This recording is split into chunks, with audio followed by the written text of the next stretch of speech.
Joseph. Yes. Hi, Joseph. Could hear me clearly? Yes, I do. Okay, so nice to meet you, Joseph. Pleasure is Thank you mine. so Who am I much talking? thank you for Walter? joining us today. It's so great to talk to someone from my generation, prehistoric. Oh, So when I first started, I call myself a dinosaur because when I first started, Joseph, and I'm sure you did too, I kept up my charts by hand. I was a runner on the floor of the Chicago Mercantile Exchange when they were trading currencies on chalkboards. And I'm interested if you could take us back to the beginning of your journey, how you got started, and then we'll get to what's happening today. But it's always interesting to hear people's story about how they got involved in the business and who they blame for them ending up having a lifetime career in the markets. that's quite all right. Tell me when I have to start, and I shall do that. All right, well, we're live now. All right. My name is Joseph Parnes. I'm the president of Technomart Investment Advisors. An independent RIA manages separate accounts and specializes in a strategy for the kind of the market we have today.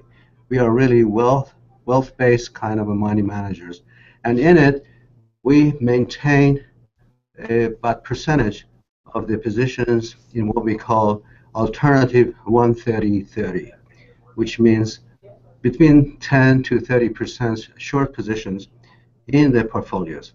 But to begin with, I'm from Iran originally. I came to this country at the age of 15 after I finished high school and attended University of Louisiana in engineering, and I graduated as an engineer. Later on, I entered into New York and I worked for AT&T as an engineer. As I was doing business down there and I was near Wall Street, I developed an interest into going into the market, and I expanded my educations into the economy, and basically slowly I became a trader, and mostly into the commodities, and ultimately I decided to have my own firm, and I maintained a market ladder called Shortex in the 70s, whereby we had three I's: inflation, interest rates, Israel. Those were the basis of the malice for the market. And I developed this technique of listing 6 companies or 6 short positions at that time, and mostly on the stocks, and it was all technically oriented. It developed to a point to further that I managed to manage money, and I incorporated in 1979 the company as I have right now. And I maintained the short positions in the short text market ladder, augmented with the long positions, and that has been in circulation since 1991. And I You've developed also a received, I'm sorry? you've also received accolades as top RIA in Barron's. Your short text market letter is featured in Forbes. So your reputation precedes you. You've been acknowledged for your great work. Was it frustrating for you before the recent break? I mean, there's always something to buy and always something to short, right, Joseph? In almost any market environment, there's a bull and bear market always going on. So with what the Fed has done for several years until the recent tightening, most boats were being lifted by the hopium of free, cheap money. What kind of stocks were you short then? Was it the deflationary commodity stocks that now people are finally waking up after years of declines, like Dr. Copper peaking up around $4 or $5 and now trading under $3, gold peaking in 2011, and of course the major story being what's happened in the oil patch. So during the bull market phase, were those your favorite shorts, and has that changed at all? Absolutely. I think it's a replica or repeated or deja vu of '08 and '07. At that time, we shorted financials, and this time we went to commodities and basic material. And it's funny how the market repeats itself. Short positions are really difficult to master. However, the strategy that we use, we maintain a position for a long time. I mean, the long-term short positions. And we normally borrow the short positions, and we instruct our clients the premium that they pay for maintaining that position. In long term and long patience, it will pay off. And this is a very good suggestion that you just made. And for that reason, I think I got notoriety. And in around 2011, Bank of England had invited me to appear before FHMLC, Financial Market Law Committee, to speak regarding the short positions and short strategy. At that time, was mostly developed against the financial institutions. So right now, mostly has been around commodities, and as you indicated, many of those high-flying commodities on oil stocks especially, and associated accessories are now down to around 1 and 2 and 3. This is the same thing that happened in 2008, except that time was financials. These times are commodities in total. Okay, so I know you talked about your history, and my history goes back a long time. This is the worst start to a year in stock market history, even the worst start before the 30s. So, are you a believer that what's happened the first month in equities is a harbinger for even more dramatic downside to come, or could there be one more hurrah left in the market? I think it's difficult to compare because today's environment in the investments is completely different. Prior to 10 or 15 years ago, we only had 3 main exchanges in the world: New York, London, and Hong Kong, and possibly Tokyo. Today we have in excess of 25 to 27 exchanges throughout the world. With the interventions of the internet, we have developed a system called high-frequency traders, that these units as such, which are all mostly big traders on the big firms, they don't need no specialist anymore, and they can do what they're doing through the mechanism of the logarithm, and of course electronically, to a point that they can even execute orders without even being completed. So it's very difficult to compare to what we had before.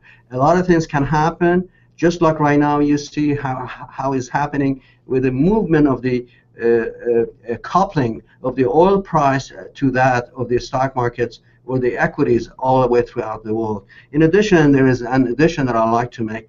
China, for example, the history of their exchanges or their stock tradings is only 25 years, and their regulations and their basis of actions is completely naive in my view, and it's very difficult for them to repeat the experience of the exchanges of the New York and London that they had for many years ago. You have seen in the past 2-3 weeks that they have been able to perhaps close their tradings in hours, or what they call they have been able to only allow a certain units to be sold. They have stopped short sellings. They have stopped all kinds of infusions of the market. So the nature of the market, you go to jail if you short the market now. That's correct. So you have a very different entrance into the market today than you had before. So when you are trying to say that because the first month of the January has gone sour, that the rest will go down, only the time will tell. But I have a feeling that really the new entrants into the market are making the markets much different in a versions of a change. And I'm very happy that I try to really come along from the old fashions to go with the new versions. So you have to follow the new versions as you go forward.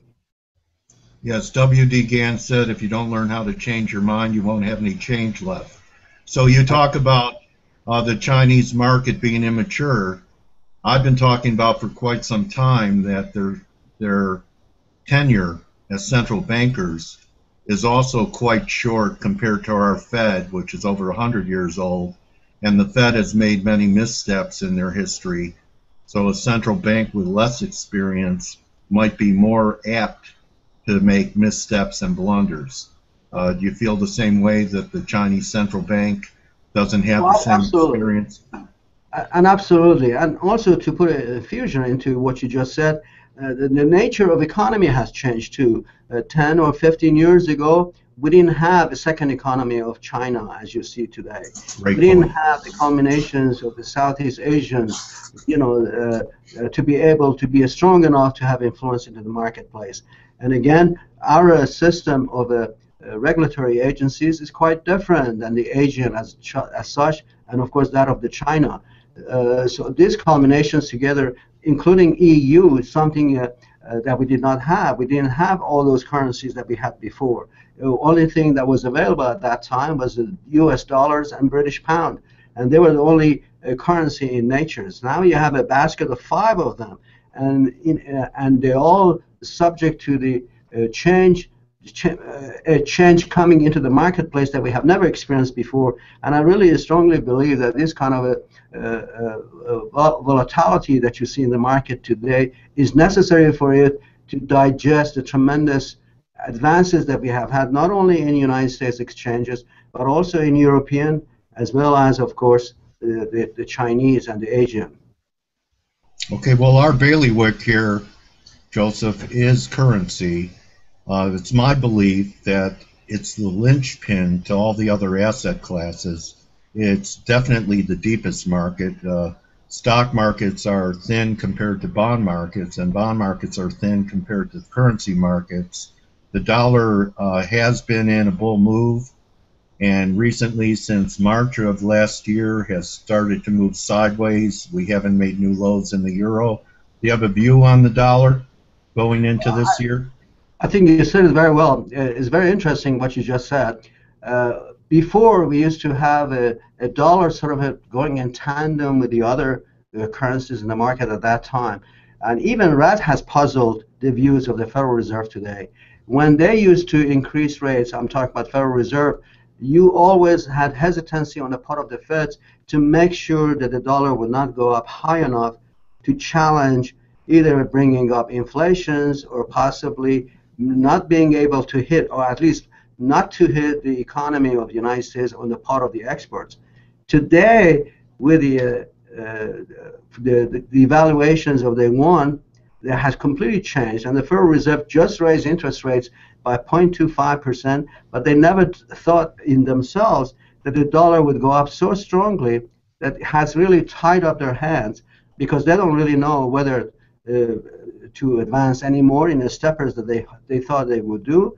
And of course, the policy of the Federal Reserve is so high. Once you increase a step or so, it's very difficult for them to negate it or to bring it back down again. So they have to stay course, possibly use the word of the caution like they did yesterday, or possibly to see where the other currencies are going through. So right now, we do have a havoc of the currency fight in the world. And I think this is one of the reasons, or one of the factors that are affecting the market as a whole. Okay, so Trichet is one of the few central bankers that tightened and then reversed course. There's people like Ray Dalio and Gunlich talking about that the Fed may have to reverse. I talked about this a while ago. What I believe might happen, and I'm interested in your view, you probably remember the Plaza Accord in 1985. And it had nothing to do with interest rate policy. It had to do with every global central bank intervening directly in the currency market to drive down the value of the dollar, which eventually led to the bond market being under severe pressure and the '87 crash. I think it's the only solution to turn the dollar would be direct intervention in the currency markets by all global central banks. Do you think that there's a Plaza Accord 2.0 in the works? I think you're right. I think it is. If you notice, one of the things that John Volcker, the ex-Federal Reserve chairman, indicated in the past 3-4 years was to sort of give an interjection to Federal Reserve that in case they are going to increase any rates, they should consult internationally. At least that's how I read or interpret the decision proposal made up by Volcker. Well, he certainly did not. He certainly did not consult people when he came in during the Reagan administration, he was called the liquidator, and that's how we ended up with almost 19% T-bill rate. So he's correct. saying, do what I say, not what I did. That's right. But I think on this particular one, at that time, we didn't have all the currencies we have today. We didn't have the economy being globally as we have today. We didn't have the interject of the second economy, which is the China, which is having a tremendous influence on the commodities. We are facing devaluations in economy, in the commodities in the world. Things in that line do have a problem. And I think the Federal Reserve notices that. After all, they have all the data we don't have. We normally talk about after the fact. They have all the materials before them.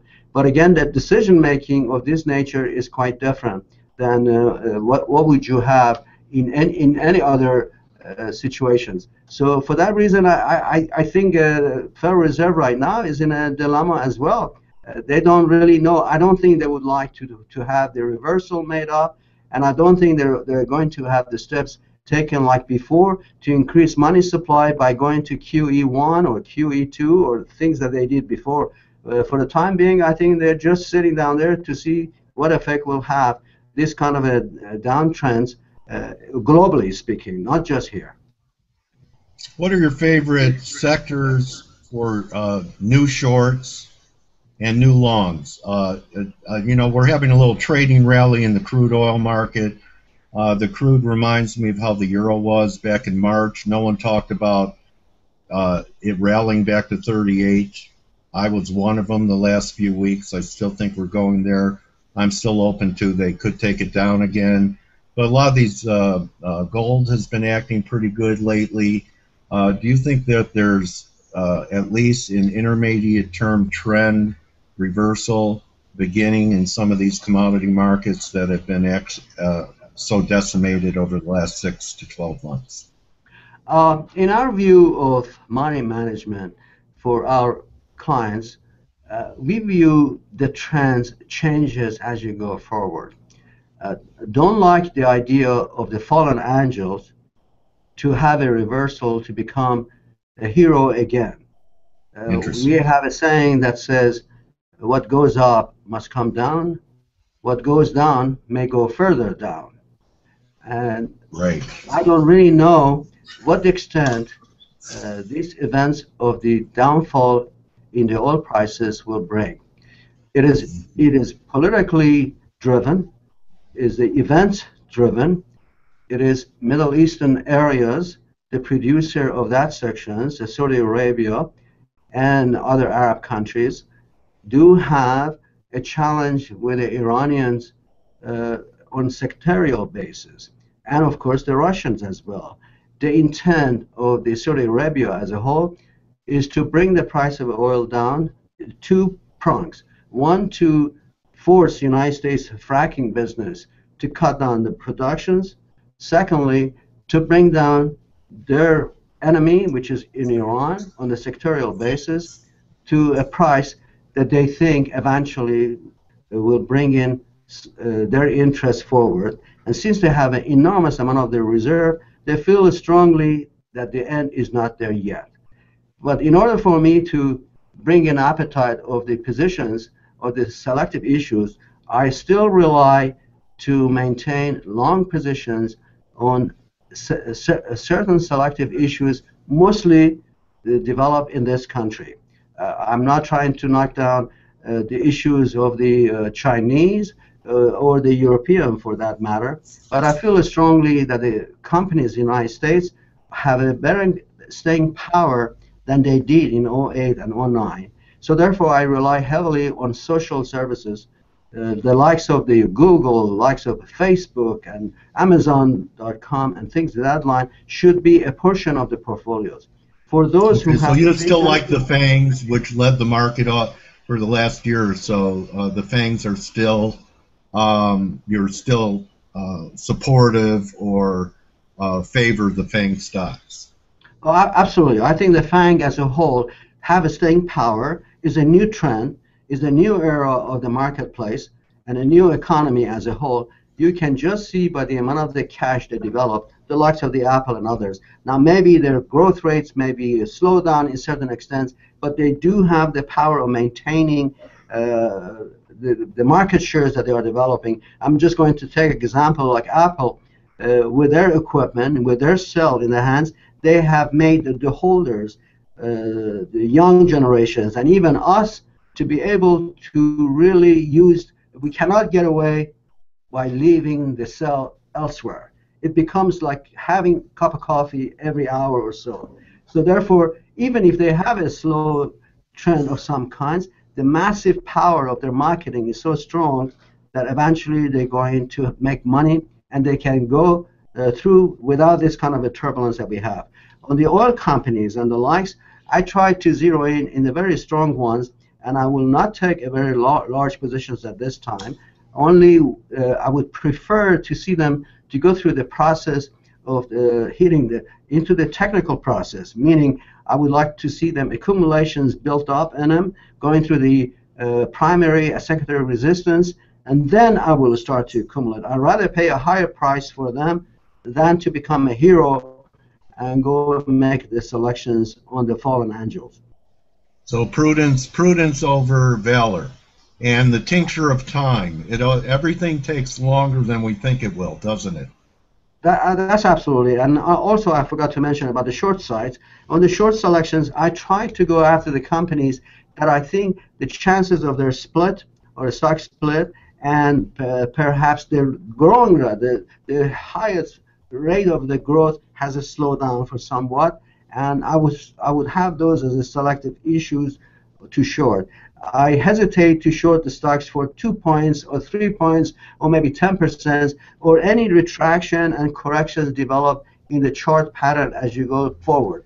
For that reason, I would be very selective on the short positions. I would like to maintain short position mostly as a hedge into the accounts for days like this, because that technique of the 130-30 is very well suited. Once you short a positions, you will get a proceeds from it, and I would like to allocate that proceeds into the long positions to a point that would make enough money on the upside to pay off for the premium on the short positions. And then when it's the likes of the Chipotle, for example, we shorted it sometimes in April when the price was in the 600, and it went against us. It went up all the way up to 750, but I could see that from the chart pattern that the pattern that it was developing showed exhaustion into the ascending, and to a point it would give me a feeling that eventually this stock would fall off. At that time, I had no knowledge of what's happening with the E. coli, but the chart pattern indicated that we were correct, and we still maintained short position through the development of the E. coli, and we still are short on it as well. And these are the kinds that I would recommend.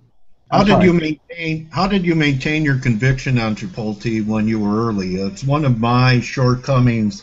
I see things before the market recognizes it, and at times, I trade rising wedges, and you have things like throwovers. You sound like you're technical, where the market will accelerate over an ascending line of a rising wedge, for example. How were you able to maintain your conviction and money management with Chipotle moving $150 against you? In viewing the technical pattern of Chipotle, it developed a death cross, sometimes in September and October of last year, whereby 200-day moving averages went up on the flat line and 50-day moving averages came below it. This is a reversal. That gave us a conviction. Also, we normally maintain a good flow judgment in the accumulation and the distributions of the positions of the institutions. By that, we had the belief that perhaps it will go up higher, but we will wait to see when that kind of deviations from the death cross or reversal death cross become so exaggerated that we'll have no place to go but down. And that's exactly what happened to it. It reached 750, and if you look on the flat line at that time of the charts that I provided one of your associates, you could see there was exaggeration of the positions. And I sort of cautioned our clients that you maintain that position, and eventually you will see that the drop will occur. And it did occur. And the drop occurred, of course, much more enhanced with the E. coli problems to become into formations of the plunges. Once you see the plunges developed into these kinds of issues, it has the indications of the reversal is only when they can reverse and fill up the gap. If they do not fill up the gap, that plunges will continue. And in that nature, in that case, Chipotle showed completely 7 plunges in a row, also augmented to the 8th, till a reversal came in the late, possibly beginning of this month. However, that kind of a reversal only invites more selling into it, and indications are to me that the new reversal will be based on the new Chipotle with the new formations of the growth rates. In other words, the industry will no longer go back to where they accumulated 4 or 5 years ago on the basis of 30 to 40%. Now it will become a new Chipotle with a new return of the growth rate. That could be very much difficult for them, possibly matching those of their peers. So therefore, in my judgment, I don't think they're going to pay them a 20 to 25% rate growth. So therefore, the PE ratio at this time shows to me is too high and warrants retraction to meet that of its peers. Okay, now there's a top trading rule: never add to a losing position. When Chipotle, if it was a good short at 600, it probably looked like an even better short to you at 7 or better. What were you tempted to add up there to the position, or did you? We added our positions in not at 750, but at 650 and 680, and that was the only time we added up. But we added up the position on the way down. Normally, the technique gives us a better feeling that the positions are falling down, and that's where you want to add. Normally, and also there's a difficulty. Once they go up and they keep on going up, it's easier for you to short because you can borrow the stocks. Lenders, for some reason, when it goes down, they're going to have a hesitancy if giving you the borrowed shares. So there is a lax down there.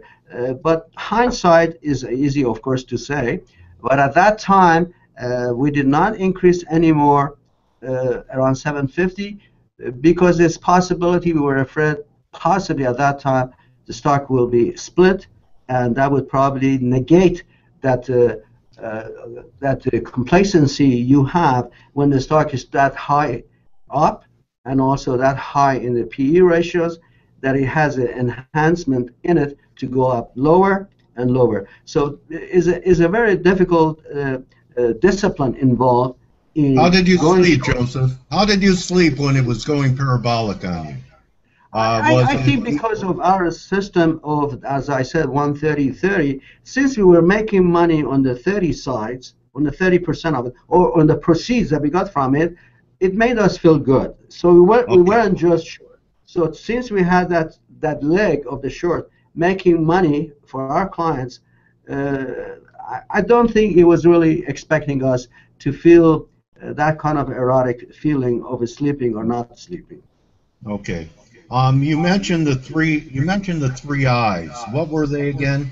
Earlier. The three I's at that time, it was a malice time, was inflation, interest rates, Israel. If you recall, in the 73 and thereabouts, of course, you had the problem with the oils, and you had the problem with the regional section in there. And every time that the oil price went up, of course, they were blaming it all on Israel. And so that was the three I's was maintained. And of course, you had the Nixon's problems and all these things on the era that made me to go short, or at least originate short text, was very precise, a good time at the malice time. And it lasted for a good long time. If you recall, perhaps from 73 all the way through perhaps the 70s, even early part of the 80s, I think since the Iranians took the embassy hostages, and then 79, when they released them. And of course, Reagan was in power, and sort of a dramatic situation of the three I's changed for momentarily. Okay, so perhaps a modern version would be, instead of I, would be D for inflation. Interest rates still apply, and perhaps a new I instead of Israel is Iran. So that being where you are from and where you were born, I'd be interested in your view on the recent nuclear accord and Iran being welcomed back into the global economy with this recent treaty. My take is very simple. I'm glad that you mentioned that where I was born and things in that line. The regime today in Iran are in religious sect. Their agenda is different than our agenda. United States views Iran completely different than the way I do. I sort of say that the United States, the government as a whole, they deal with the Iranians who are very much like me, very few, perhaps 2-3 millions in the world, that they do have a much open view of the policy and so on. Iran's situation is being governed by a religious group that they have completely different agenda. It's very possible that their intent of maintaining nuclear power and the money that they have spent a lot was relying on the oil price. And of course, they have been in a fight in Syria, in Yemen, and they have exhausted a lot of their problems. And the sanctions on them has also developed a lot of economic problem. I wouldn't be surprised that the new regime, or at least what they call moderate as a whole, have come up to the idea that economically they cannot hold on and continue. With the advance of the oil price falling, that has also added to the pressure, to a point that the Iranians are realizing, or the regime is realizing, isolation is not the best way for them to do. And I'm hoping this will probably provide them a system, perhaps, for the 10-15 years to get back into the internationally. And we are hoping maybe the new generation, the old generation of the 79, perhaps are too old, and they're eventually going to die. The new generation will be coming into the picture. That gives a hope that maybe the regime will change its agenda. That's to be seen. And the demographics are excellent. And the demographics in Iran are excellent, aren't they, Joseph? Because the population is very young. Absolutely. Iran is a country. It has been a Persian empire for thousands of years.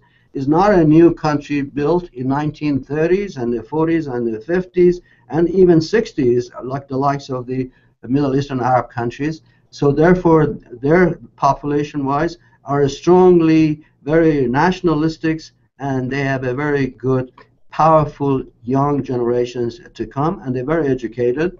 And for that reason, I have a sort of optimistic viewpoint that perhaps the agenda of the regime will change dramatically differently. Also, may add to that, the Revolutionary Guard, that they are holding the power in there, they are economically a conglomerate. Most of that regime does have shipping lanes, they have factories, they have everything else all related, that they, in order to survive, they had to lift up the sanctions. And I think that's one of the reasons that they have given up, at least to allow the new Rouhani regime, so to speak, to be able to go and open up. And that's what you see right now, that he's traveling through Europe and trying to make up deals with the Europeans at first, like signing up with the Airbus and things in that line, because they really have been hit terribly. They have no equipment or modernization of their oil fields, and I think right now this is why you see a lot of Europeans are heading in that direction, because this is the new place for them to make money, and the whole thing is about money anyway. So let's be optimistic on that. Isn't it? Yes, it is. Isn't that why you think the Navy sailors that were captured were released right away, right before the agreement was to become ratified and passed? I mean, they gave up those sailors for $150 billion. Otherwise, without this accord, they would have held them. I'm sure. I'm sure there is just between them. Their regime of the government is not like here. We have a democracy, and a democracy development is very different. Theirs is still in the form of the dictatorship. So the word comes from the top. It's very possible that there may have been a fight or some sort of a conflict between the Revolutionary Guards and the regime of the Rouhani, and so they took the sailors, and then the word came from them to give it up. So therefore, they tried to show their muscles, and that's what they did. And regarding the 150 billions, I don't think it's really 150 billion. From what I have read, according to the digest here and there, about 50 billion of them is already committed to pay off the debts to the other nations, and I think only going to be released between 50 or 70 billion. Of course, is a lot for that type of the country, because their budgets of the military runs around 15 billion or so. But I think their appetite to expand economy is very strong. And I always try, whenever I give a conversation, a speech before any segments, I sort of retain this kind of a conversation, and I'm trying to repeat it. When we had problem in '08, Bernanke went before the Pelosi, the House Speaker, and said that the situation was so grave, we have to approve on emergency basis the stimulus of $800 billion. And Pelosi responded back that I'm on vacation and I will be back by Monday. And Bernanke replied, Madam Chairwoman, I'm sorry to say that to you. If you come back by Monday, we will have no economy. So therefore, yes, the same thing has been repeated with the Rouhani and the Ayatollah Khamenei, whereby he also advanced some sort of a conversation to him by saying to him that our economy, meaning Iranian economy, was going to Stone Age. So therefore, you have to do something to appease the Western powers and the United States security resolutions by allowing this plan of the economic plan to be really taken off the map and lift the sanctions. So they have the same problems there as we did before. And you've been in this country for quite some time. What's your feeling about the extreme views of parties going into a presidential election year, the left with Bernie Sanders, the right, or at least extreme type of views and statements from Donald Trump? Are you worried about the political environment here in the United States? There seems to be a lot of anger from people in the country that feel that the American dream passed them by, and they're looking, you know, Shakespeare said, when the coffers are full, people cry out for democracy, and when they're empty, they cry out for a dictator. What's your view on this election year? I think the United States democracy is so well managed that they go through these turbulences.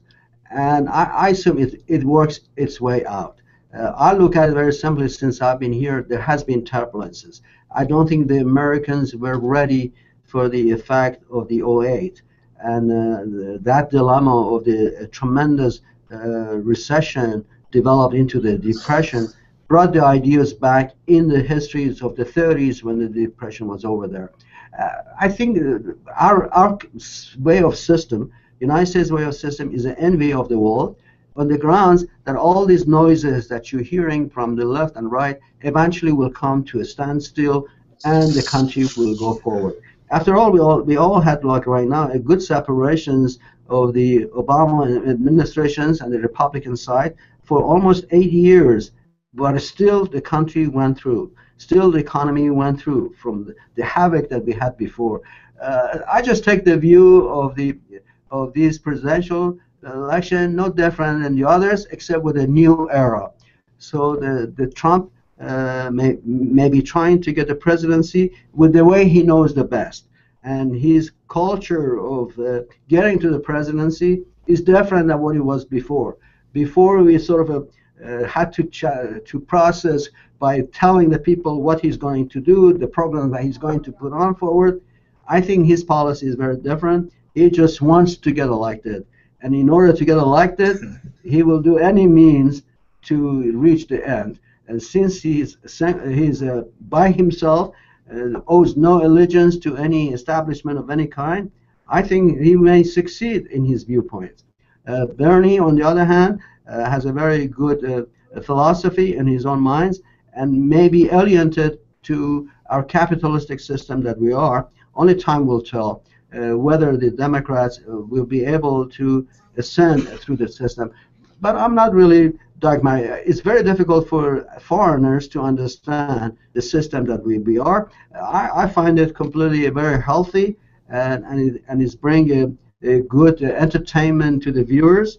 Is bringing a good, absolutely, and it also brings in good money to the ratings of the stations through the advertisement and so on. So I find it very healthy.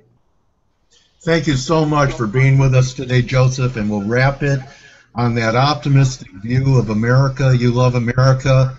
All of us love our country, and what a great perspective we get from someone who came from somewhere else to appreciate what we have here in our country.